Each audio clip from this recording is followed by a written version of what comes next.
He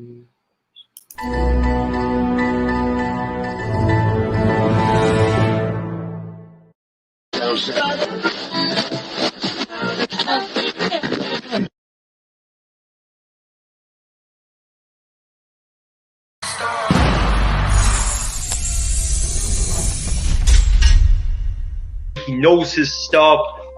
He's not afraid to go at people. And no player should have that much control over an organization. Well, last time I checked, this is not the Los Angeles LeBron. How did you get blocked by LeBron James on Twitter?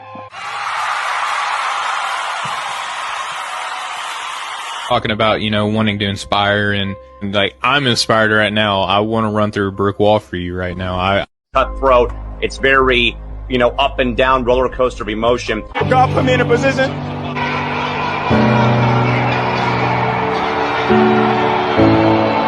It's caught. Diggs, sideline, touchdown, unbelievable. It's always a good time when I get to get on That Dude 2020's show.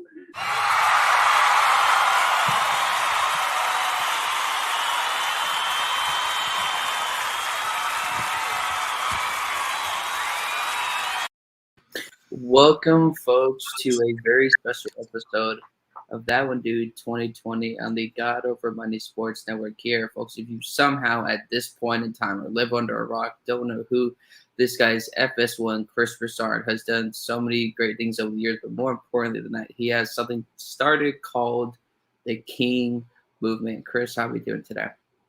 I'm great, man. It's good to be on with you. I see you got a lot of personality. You'll never see somebody more passionate about football. My mom, all the doors were closed here in this apartment, and I was still screaming so loud, or not screaming, but so passionately about football that it woke them up and nearly had the neighbors complain. But it's all good. It's all good. But of course, thank you so much for coming on. Nah, it's my pleasure to be here, man. You're, of course, a man of God, man of faith, and you started something called the King Movement. I've done some research about this, how it's like empowering young men. What was the goal, or what inspired you to start the King Movement? Well, when you fall in love with the Lord and he changes your life, you really want to pass that on to other people, and you know that the joy and the peace and the stability and the security that he's given you, he can give to others. You know that the way he's changed your life for positive and in positive ways, that can help other people. And so you naturally want to spread that goodness around. And so for a burden for me was to help reach men for the Lord. And, very concerned just about people in general, families, communities, our country. And I feel like if we strengthen our men and make our men all that God created them to be, then our families, our children, the next generation, our communities, and our country as a whole will be better off. And so that's a lot of the impetus for starting the King Movement. King is a national Christian men's movement. We have chapters throughout the country. We have about 16 running right now in various parts of the country. It's an acronym that stands for Knowledge, Inspiration, and Nurture through God. And our goal is to strengthen men in their daily walks with Christ so that we live out our faith Monday through Saturday, not just when we're in church on Sundays, but it impacts our marriages, our relationships with our children, our co-workers, our witness in society, with our fraternity brothers, whatever it may be. We're representing Christ. And if I had to sum it up, I guess in 2 words, King would be about brotherhood and discipleship. Men need male bonding just as females need female bonding. You're into sports. That's one of the greatest things about playing sports was the male bonding that you had with your teammates in the locker room, on the bus, on the plane, wherever it may have been. Fraternities, gangs, lodges, they all provide male bonding. We want to provide male bonding in Christ, in a Christian setting. It doesn't mean that every time we gather, we're always talking about God, but the environment is godly. You're going to be encouraged. there's nothing there that's going to discourage you in your faith or tempt you to move away from Christ. And so that's what King is all about. And so I appreciate you letting me share that and supporting us. I definitely will be supporting. Some of those hoodies look pretty good, though. But I think, Chris, that's an important thing. Sometimes when we talk about fellowship, it's always talking about God. But sometimes, like you said in the Bible, it's about planting that seed in somebody. It could be just saying one last thing. Or when somebody says something not so nice to you, sometimes the best response that I'm learning in my walk with God is sometimes just not saying anything at all. And that is definitely important, fellowship and discipleship. But we kind of talk about, I guess, discipleship here. But of course, you're a man of God, man of faith in the sports industry. We obviously know, Chris, like God has a plan for all of us. I thought it was working with kids. Thank gosh it's not. But how do you think Christians in the sports world can really make a big impact on people's lives, either on or off camera? Well, obviously off camera, you can be a great light. Your platform, if people respect you and admire you as a journalist, as a broadcaster, as an athlete, they're going to want to have you come speak, right? At their church, at their corporation, at their school, wherever it may be. And those are all opportunities to shine for Christ. So if it's in a Christian environment, if it's at a church, you obviously can share your testimony or whatever God puts on your heart. And that can really impact the younger generation or even the older generation. Because I know I became a Christian my senior year in college. And one of the things that really impacted me is as I was being convicted by the Lord, and I really was running from the Lord. I didn't want to give my life to Christ, but as I was being convicted and pulled to Jesus, one of the things, a few of the things that helped me was I remember seeing the witness and the example of Charlie Ward, who was a Heisman Trophy winner at Florida State as a quarterback. And there was a big story about him in Sports Illustrated, and he talked about his Christian faith. And I was like, wow, this dude's a Christian? That inspired me and moved me. And then the same thing with Evander Holyfield, who obviously was the great heavyweight champion, and him talking about God and his love for Christ, that impacted me as well. So seeing men that I admired for their athletic ability, that really impacted me. And so I think it's important for us as Christians, particularly those of us in the public eye, but just in general, the world, they need to see that people that they respect and love and follow for various reasons. They respect them because of their wealth. They respect them because of their intelligence. They respect them because of their education. They respect them because of their excellence in their career, whatever that may be. They respect them because they're a great athlete. Whatever it is, they need to see that people that they respect for those reasons love Jesus. And that is going to be a light and a witness to those people. Like, wow, he's this great lawyer and he's awesome and he loves God, and that will move people. So I think that that's important. And then I think publicly, those of us who have a platform, we can't be afraid to stand up for God and his principles. Now, there's a time the Bible says, be wise as serpents and humble as harmless as doves, right? So it's not, berating people and throwing in the Bible or the gospel where it's not, for lack of a better word, appropriate for that conversation. But when the opportunity presents itself, like the Bible says, when the door is open, be ready to preach in season and out of season, right? So when that door is open, you as a Christian, you need to be ready to walk through it and share what the Lord's done for you, how much you love him, how much you're committed to his teachings or whatever it may be. And so I think those are ways that Christians can really be an example.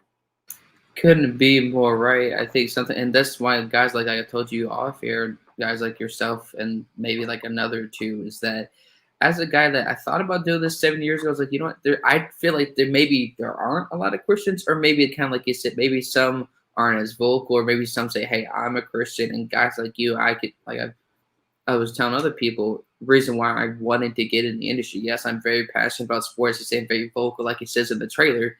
But having guys, men of faith, but those are those type of ministries. You never know how God is going to use you folks in any way, shape, or form here. But speaking of really, I guess say a hot topic, the NBA draft just came, I believe, to a close here. We know how I'm working on getting my NBA knowledge up there because it's not up there where it should be. But who do you think performed well or got the guys they needed, but necessarily got overlooked in the draft? Well, look, it's not surprising that the team with the number 1 pick would do well, but let's just face it, Detroit needed this. And who knows? We don't know what Cade Cunningham will become. Everyone, including myself, likes him. He's been compared to Luka Doncic, which is obviously a tremendous comparison. If he can become 2/3 of what Luka Doncic is, that's great for the Pistons. But they need a star. You know, Detroit has been a great basketball franchise. Isaiah Thomas, obviously, the legend, led them to 2 championships in the 90s, or 89 and 90. And then, of course, Chauncey Billups, Rasheed Wallace, Ben Wallace, Rip Hamilton, Tayshaun Prince. They won a championship and were a contender every year for a good 6 years or so. And so Detroit, it would be great if they could come back and really be a team that's relevant and significant again.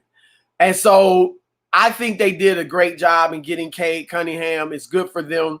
They got a good front office, a new front office. Troy Weaver is a very good general manager. Came out of Oklahoma City, where obviously they built that team up. They're down on hard times now, but he was there. He was a part of them bringing in Kevin Durant and James Harden and Russell Westbrook and developing them. So Detroit, hopefully they'll do well. Houston is another team.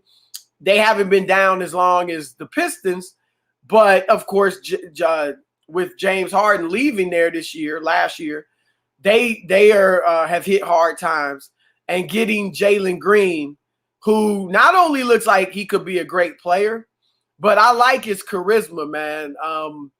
I don't know him personally, have not met him, but he just seems like a character, and I mean that in a good way, like a guy that's got charisma and a guy that if he can play, he would be a fun star, and so he has that, seems like he has personality and charisma. So maybe if he can ball, that'll help Houston get back on the right track. They've obviously got a few other good players there, Christian Wood and a few others. So maybe things are looking up for the Rockets. And let's face it, that's what the draft is about. It's for these teams that are down and out to get that hot young player. And, New Orleans, it looks like they've done it with Zion. We'll see if they can start winning here in the next year or two. Memphis did it with Ja Morant. And that's what it's about. So I'm not going to overthink it. I'm going to look at a few of these teams at the top that got potential stars and see if those guys can turn those franchises around. Definitely. We can't wait to watch him play in Houston next year. I will admit, though, Chris, if my Cavs traded Colin Sexton, you can maybe say I'm crazy or need to be kicked off the air. But if my Cleveland Cavaliers traded Colin Sexton, I'm disowning him live on air. I know that maybe I'm a little bit crazy here, but I'm so glad, folks. Cleveland Cavaliers did not trade Colin Sexton. We've got a comment here from Sammy Sharp. It says Cavs got the hot Mobley/Garland combo. I would be interested to see how that is, but of course, your thoughts. Like, do you think that could work next year, or do you think over time we could maybe see the potential of that duo? Well, look, Mobley, again, he's another one that a lot of people like. He had a great year at USC. And what I liked about Mobley, in addition to all his skills, and people are talking about he's like a Chris Bosh. If he can become a Chris Bosh, obviously that's great for Cleveland. But he showed, and they didn't win it all, we know. But he went to USC and helped them win. And that's important. And I'm not saying every great college player does that. Texas didn't have a ton of success. They were good, but they didn't have a ton of success with Kevin Durant. So it's not that every player does that. But I like that the 1 year he had at USC, he showed that he can impact winning on both ends of the floor. And so I think that was a good pick for the Cavs. Size still matters. And I know it's become, largely a guard-dominated league. But if you look at Milwaukee, how'd they win it? They won it with their size. If you look at Phoenix, DeAndre Ayton played a big role and was a key factor in them going as far as they did. So the Lakers won it last year because they were big and they overpowered teams. And I think you may see a resurgence of bigs, becoming a bigger part of the game again.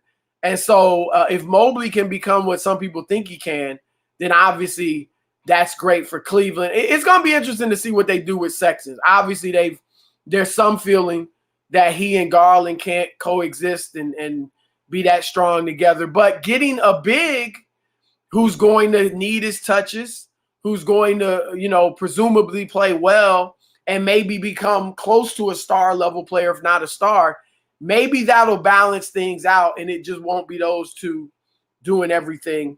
And maybe they'll be able to work those two together.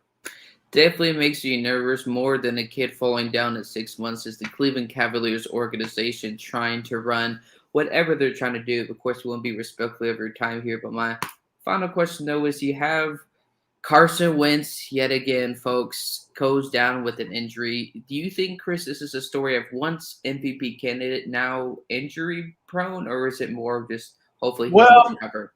Unfortunately, it's not now injury prone. If you look at his history, he's been injury prone his entire career since high school.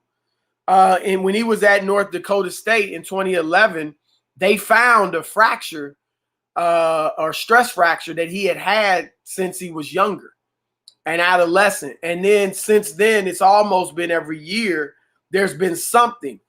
Carson Wentz is a very big-time talent. Obviously, in 2017, before he got injured, he was on pace to be the MVP. And so you just hope that he can, be healthy. That's my only concern about him. I know he fizzled in Philly. And I was critical of him in Philly. He didn't play well once he came back for the most part. But I really believe that him going to Indianapolis, reconnecting with Frank Reich, both of them are believers. I'm sure that has something to do with how close they are and their connection. Frank Reich is a great quarterbacks coach, quarterbacks whisperer. And so I really believed that Carson was going to go to Indianapolis and resurrect his career. And they were going to be a very good team this year. But look, for a guy to play an 82-game NBA season year after year, for a guy to play a 16, now 17-game NFL season year after year, there's a genetic component to that. The average person, it's not only that we're not good enough in the sport to play at that level. For a lot of us, we couldn't do it physically. You couldn't take that pounding year after year after year, week after week after week. And so you wonder, maybe physically he's just not durable enough. And that's unfortunate if that's the case. I'm not declaring that it definitely is, but certainly that's been the case thus far. And so my only concern about Carson Wentz in Indianapolis is his health. It's nothing else. I know he lacks some intangibles in Philadelphia, so hopefully he'll become a better leader in the locker room. But mainly I'm just concerned about his health. If he's healthy, I think he's going to do good things in Indianapolis. Definitely be really exciting. We'd like to see more faith-filled men to influence respective time. But Chris, before we go, we'd definitely like to have you on again and preview the season because, like you said, you're never going to meet somebody more passionate at football than myself. But Chris, do you have any final shout-outs or things, of course, that you're working on or potential future projects or anything else? Well, I'll just say that if you want to learn more about the King Movement, you can check out our website at kingmovement.com. you can email us at king@kingmovement.com. I do speak at churches throughout the country, schools, corporations, etc. If you're interested in having me speak, you can go to Chris Broussard Speaks, chrisbroussardspeaks.com, and book me to speak. And I love to come to your church and share the word of the Lord. The most important thing on the fan. But Chris, thank you for coming on. I apologize for that, but we'll definitely have you on to preview the NFL season, because you'll definitely have met somebody that is passionate in sports as yourself. But thank you so much for coming on, Chris. And that link down below will be for the King Movement for people to check out. Thank you so much, Chris. All right, my man. Keep up the good work, man. I like your style. Thanks.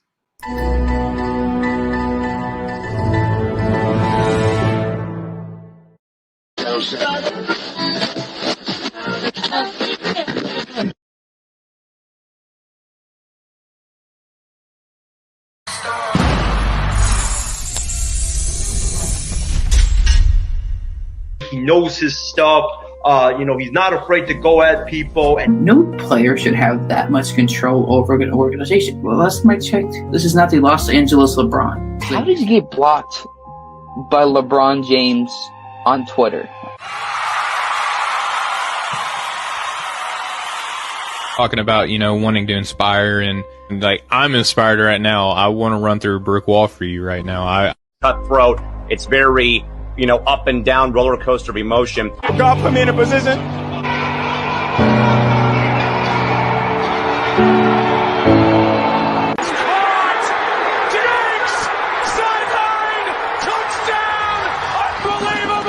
It's always a good time when I get to get on that dude 2020's show.